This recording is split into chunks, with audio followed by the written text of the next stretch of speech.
Hello, all. Happy Friday. Welcome back. Dr. Brandy Payne here, and you are tuning in to my YouTube channel, Financial Literacy One on One.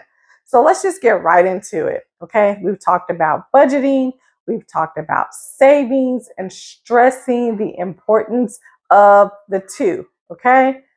Today, well, it's not day here in California. Tonight, I want to talk about the time value of money. Why have I been stressing budgeting? Why have I been stressing savings? Why are those pro tips? Okay.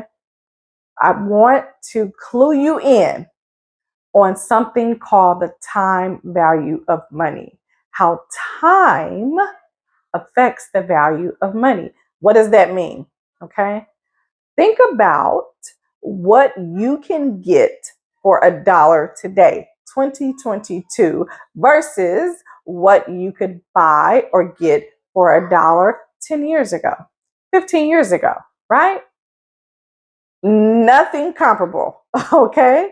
So that's how time affects the value of money, right? As time goes on, the value of your money decreases. What does that mean? What you can get for a certain amount of money decreases over time. Take a Coca-Cola, right?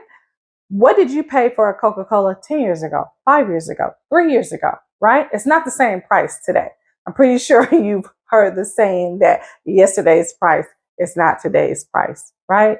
That just simply means that as time goes on, the value of our money decreases, meaning what we can purchase for a certain amount of money today will not be the same in the future, nor was it the same in the past.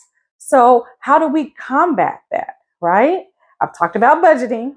I've talked about savings. I have not talked about investing, okay?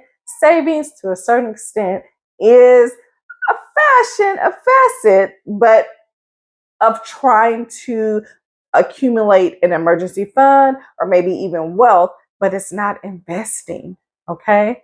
Compound interest, I've discussed that and how it works in our favor if we're receiving it, okay?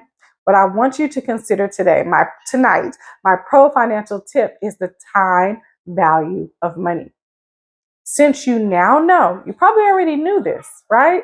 That time affects the value of money.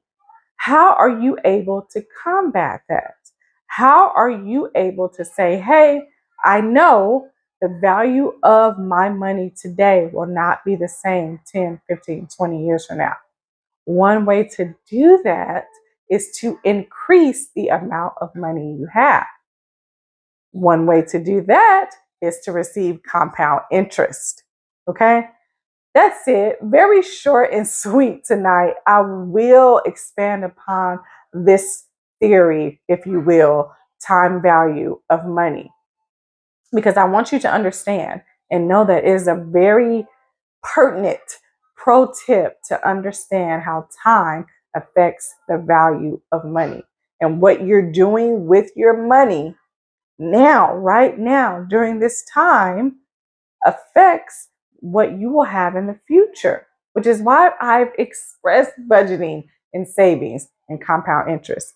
Tune in next week for my pro tips of how to increase the amount of money you have, increase the opportunities you have to expand upon that amount of money so that in the future, you will have a certain pot of money, a certain wealth that you've built to try to combat that time value of money.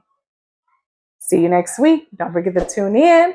Don't forget to hit like, subscribe, and remember, financial literacy one-on-one, delivering pro financial tips every Friday.